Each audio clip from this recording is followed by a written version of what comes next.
The call came on a Friday afternoon while I was in my office overlooking downtown Seattle, reviewing the quarterly earnings for my hospitality empire. Victoria Sterling from Premier Celebrations sounded distinctly uncomfortable as she delivered the message that would forever change the dynamics of my family. Mr. Davidson, I'm calling regarding your parents' 25th anniversary celebration next weekend. Your siblings have made a request to adjust the guest arrangements, but they still require your $60,000 contribution to proceed with the event. I paused, setting down the financial reports I'd been reviewing. Through my floor-to-ceiling windows, I could see the Seattle waterfront where 3 of my luxury hotels dotted the skyline, properties my family had no idea I owned. Adjust the guest arrangements how, Victoria? Her voice became even more strained. They've asked that we remove you from the guest list. They mentioned something about wanting to keep the celebration intimate and focused on successful family members who would make the right impression on your parents' friends. The irony was breathtaking. For the past 7 years, my family had treated me like the black sheep, the son who'd dropped out of law school to chase entrepreneurial dreams they considered frivolous. They had no idea that those dreams had evolved into Cascade Hospitality Group, a $3.2 billion empire spanning luxury resorts, restaurants, and entertainment venues across the Pacific Northwest. I see. And they expect me to fund a party I'm not invited to attend.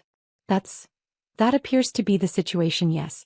Your brother Marcus specifically mentioned that your parents have been looking forward to this celebration for months, and they don't want to disappoint them by reducing the scale.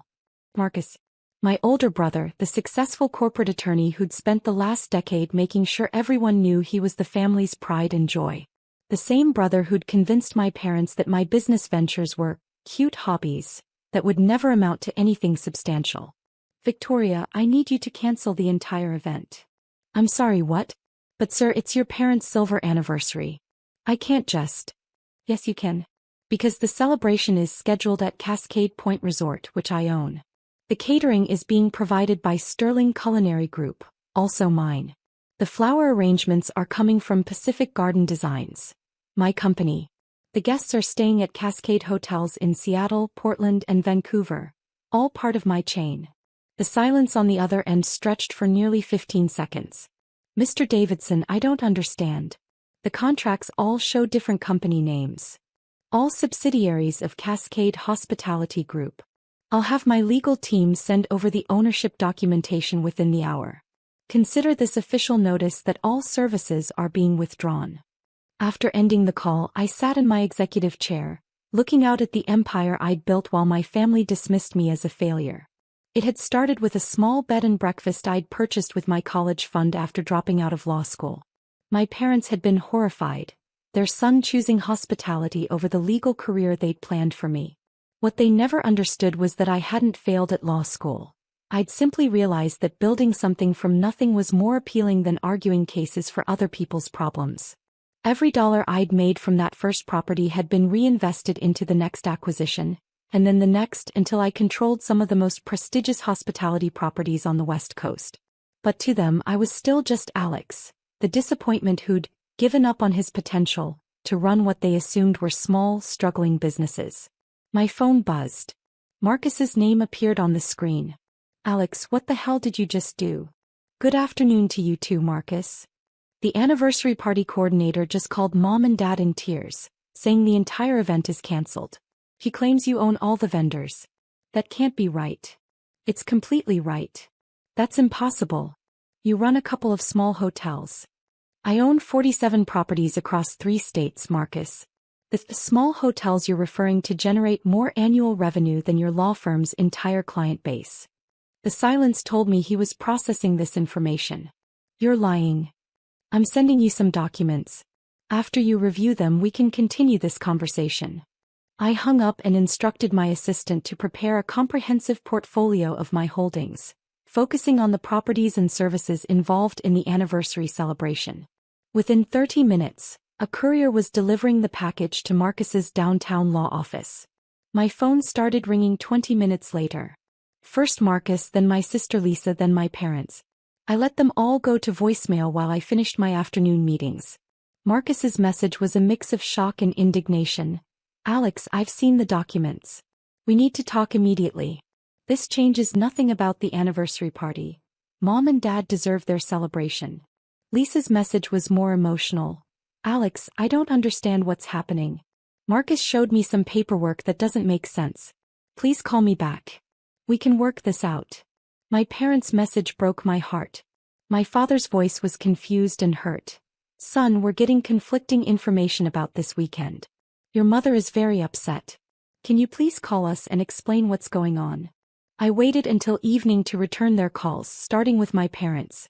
They were at Marcus's house, no doubt strategizing how to handle their newly revealed successful son. Alex. My mother's voice was overly bright with forced cheer. We've been trying to reach you all day. I know, Mom. I've been in meetings. Honey, Marcus showed us some very impressive business documents. We had no idea you'd grown your little hotel business into something so substantial.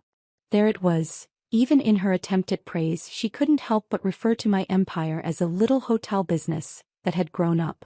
Is that what you wanted to discuss? My father took the phone. Son, we owe you an apology. We didn't realize how successful you'd become. But surely we can resolve this misunderstanding about the anniversary party. There's no misunderstanding, Dad. Marcus and Lisa decided I wasn't suitable company for your celebration, but they still wanted my money to pay for it. That's not. Look, maybe they made an error in judgment. But this is about your mother and me, not them. We want you there. Do you? Or do you want me there now that you know I'm wealthy? Alex, that's not fair. Isn't it? 3 months ago you asked me when I was going to stop playing around with hotels and get a real job. You suggested I consider joining Marcus's firm as a paralegal because it would provide steady income and benefits. The truth hung between us. They couldn't deny the conversation because we all remembered it. People change, son. We can do better. I hope so. But change requires acknowledging what went wrong. You two spent years being embarrassed by my career choice while I was building something that dwarfs Marcus's legal practice. We were never embarrassed. Dad, you introduced me to people as your son, who's trying to make it in the hotel business while introducing Marcus as our successful attorney. The difference in tone was unmistakable. My mother took the phone back. Alex, we love you. We've always been proud of you. You loved the successful version of me you just discovered. But you weren't proud of me when you thought I was struggling with small properties. That's not true. Mom, 6 months ago you asked if I needed money for groceries. You assumed I was barely making ends meet because I drive a 10-year-old truck instead of a luxury car. The reality was I could afford any car I wanted. I drove the truck because I'd learned that real wealth comes from smart investments, not flashy displays. Every dollar I didn't spend on status symbols went into acquiring new properties. So what happens now? My father asked quietly. Now we establish boundaries. I'm not your charity case and I'm not your trophy son. I'm your son, period. If you can love and respect me on those terms, we can rebuild our relationship. And the anniversary party? Find a new venue, new catering, and new accommodations for your out-of-town guests. Might I suggest looking at properties I don't own? Although in this region that significantly limits your options. After hanging up, I made a decision that would reshape our family permanently. I called my head of security and instructed him to compile a comprehensive report of every financial interaction I'd had with my family over the past 5 years. The results were staggering. I'd been quietly subsidizing their lifestyle in ways they never realized. Marcus's law firm operated out of a building I owned. I'd been providing his office space at below-market rates through a shell company. Lisa's boutique had received several anonymous investments to keep it afloat during slow periods. My parents' country club membership, their recent cruise to Alaska, even their mortgage refinancing at an impossibly low interest rate, all had been facilitated through my various business connections. I'd been the invisible hand supporting their comfortable lifestyle while they pitied me for my apparent lack of success. But I also did something else. I called the city's most exclusive event planning company and arranged for a surprise renewal ceremony for my parents. Not the large celebration they'd planned, but an intimate gathering at my private estate overlooking Puget Sound. Then I contacted their closest friends personally, explaining that I wanted to host a special celebration for my parents' milestone anniversary. If my siblings wanted to exclude me from their party, fine. But I was still going to honor my parents the way they deserved. Saturday morning arrived with typical Seattle drizzle. I was in my home office when my security system alerted me to visitors at the gate. Through the camera, I saw Marcus's BMW sedan with my entire family inside. I'd never invited them to my house. They'd never even known where I lived. The estate was a 12-acre property I'd purchased quietly 3 years ago, complete with main house, guest cottages, and private beach access. "How did you find me?" I asked through the intercom. "We hired a private investigator," Marcus said, clearly irritated. "Alex, we need to talk." I buzzed them through, curious about what they'd learned from their investigation. They drove slowly up the winding driveway, past manicured gardens and the guest cottages, until they reached the main house. I watched from my office window as they sat in the car for several minutes, taking in the scope of the property. When they finally approached the front door, my mother was crying. "Alex, this place is..." She couldn't finish the sentence. "Would you like to come in?" They followed me through the foyer with its soaring ceilings and custom chandelier, past the great room with its floor-to-ceiling stone fireplace, to the kitchen that overlooked the sound. "The view is incredible," Lisa whispered. "I bought the property for the location. The house came with it." My father was studying the artwork on the walls, original pieces I'd collected from local artists over the years. "Son, this must have cost..." "I own it outright. No mortgage." Marcus finally found his voice. "Alex, we need to understand what's happening here. The investigator's report showed holdings we never imagined. Is it true that you own the Cascade Hotel in downtown Seattle?" "I own all 6 Cascade hotels, plus the resort properties, restaurant chains, and entertainment venues. It's a comprehensive hospitality portfolio." My mother sank into one of the kitchen island stools. "Why didn't you ever tell us?" "Because I wanted you to be proud of me for following my passion, not impressed by my bank account. I wanted you to respect my choice to leave law school because I was building something meaningful, not because it happened to make me wealthy." "But we are proud of you," Lisa protested. "Really? When was the last time any of you asked about my business without suggesting I should consider a more stable career?" None of them could answer. Marcus leaned against the counter. "Okay, we made mistakes. We didn't understand what you were building. But family forgives family, and we can move forward from here." "What does moving forward look like to you, Marcus?" "We restore the anniversary party. You rejoin the guest list, and we celebrate Mom and Dad the way they deserve." "As what?" "The successful son you're suddenly proud to claim." "As our brother," Lisa said quietly. "Alex, I know how this looks, but we do love you. You love the successful version of me you just discovered. But you didn't love me when you thought I was struggling. That's not fair." "Lisa, 2 months ago you offered to loan me money for business expenses because you assumed I was having cash flow problems. You felt sorry for me." She couldn't deny it because the conversation had happened at a family dinner, witnessed by everyone present. My father cleared his throat. "Son, what can we do to make this right?" I pulled out the security report my team had prepared, showing them the comprehensive analysis of how I'd been supporting their lifestyle for years. "This is every time I've subsidized your lives over the past 5 years. Marcus's below-market office rent, Lisa's anonymous business loans, your cruise vacation, the country club membership. All of it came from me." Marcus stared at the numbers. "You've been helping us financially? I've been helping you succeed while you looked down on me for not achieving what you considered real success." "We didn't know," my mother whispered. "Because I didn't want you to know. I wanted to help because I love you, not because I was trying to prove my worth. But allowing you to see me as unsuccessful was a mistake. It enabled you to treat me poorly without understanding the consequences." "So what happens now?" my father asked. "Now we establish new boundaries. I'm not your ATM and I'm not your trophy son. I'm your son and brother, period. If you can love and respect me on those terms, we can rebuild our relationship." My phone chimed with a text from my event coordinator. "Private celebration ready at Estate Garden. Guests arriving at 4 p.m. "Actually," I said, "there's something you should know. I've planned a different kind of anniversary celebration for you." "What do you mean?" my mother asked. "Your real friends, the people who care about you, not your social status, will be arriving here in a few hours for an intimate renewal ceremony. I've arranged for the minister who performed your original wedding, the photographer who did your engagement photos, and a small dinner prepared by my personal chef." "You did all this?" My father's voice was thick with emotion. You deserve to be celebrated. But by people who love you, not by those you're trying to impress. Lisa started crying. Alex, we're so sorry. We were awful to you.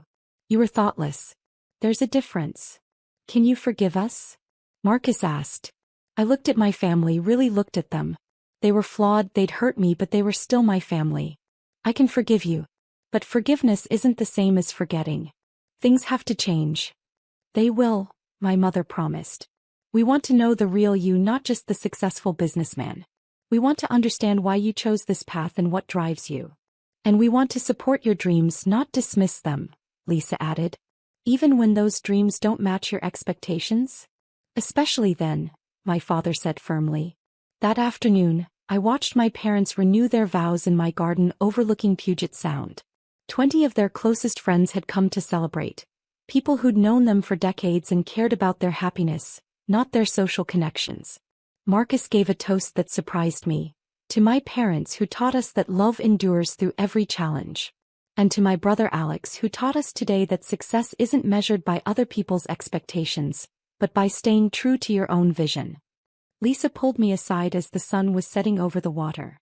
I have a confession to make. What's that? I've always been jealous of you. Even when we thought you were struggling, you seemed happier than the rest of us. You were doing what you loved while we were all trying to meet other people's definitions of success. And now I understand why. You built something that matters to you, not something that looks impressive to others. Lisa, what makes you happy? Not what makes mom and dad proud, but what actually brings you joy. She thought for a moment. Photography. I've always loved taking pictures, but I went into retail because it seemed more practical. What if practical isn't the goal? What if the goal is building a life you love? Is that what you did? Every day. Even when it was scary, even when you all thought I was making a mistake. I want to learn from you, she said. Not about business but about courage. About following your passion even when people doubt you. 6 months later, I was back in my office when Victoria Sterling called again. Mr. Davidson, I have an unusual request. Your sister Lisa is getting married and she's asked me to coordinate the wedding. She specifically requested that all services be provided by Cascade Companies, and she wants you to walk her down the aisle since your father will be officiating. Lisa's getting married? To a photographer she met at a workshop about starting creative businesses. She says you inspired her to follow her passion. I smiled, thinking about how much had changed since that first phone call about the anniversary party. Tell Lisa we'll give her the wedding of her dreams. And Victoria? This time make sure I'm at the top of the guest list. Already done, sir. She insisted on it. That evening I had dinner with my parents at their house. Something that had become a weekly tradition since the anniversary celebration. My mother was showing me photos from Lisa's engagement session while my father grilled salmon on the deck. She looks so happy, my mother said. She's happy. She's finally doing what she loves. Like you always have, my father added, joining us at the table. It wasn't always easy being the disappointment son. You were never a disappointment, Alex. We were just too narrow-minded to see the bigger picture. And too proud to admit when we were wrong, my mother added. Marcus arrived with his family for dessert. Another new tradition. His kids ran straight to me, excited to hear about the new adventure park I was building at one of my resorts. Uncle Alex, will there really be zip lines over the lake? His daughter asked. 3 different courses plus rock climbing and kayaking. Can we come to the opening? You'll be my special guests. As I watched my family gathered around the dinner table, sharing stories and planning future visits to my properties, I realized that canceling the anniversary party had been the best decision I could have made. Not because it punished them, but because it forced all of us to confront the truth about our relationships. Now, instead of being the family disappointment who secretly funded everyone's lifestyle, I was simply Alex, successful businessman, devoted son and brother, and the person they came to when they needed advice about following their dreams. And that, I thought as my nephew showed me his drawings of the adventure park, was worth every uncomfortable conversation it had taken to get here. The next weekend, as I stood in my garden watching Lisa and her photographer fiancé exchange vows, I felt a deep sense of satisfaction. Not because I'd proven my worth to my family, but because we'd finally learned to love each other without conditions. That, more than any business success, was the real victory.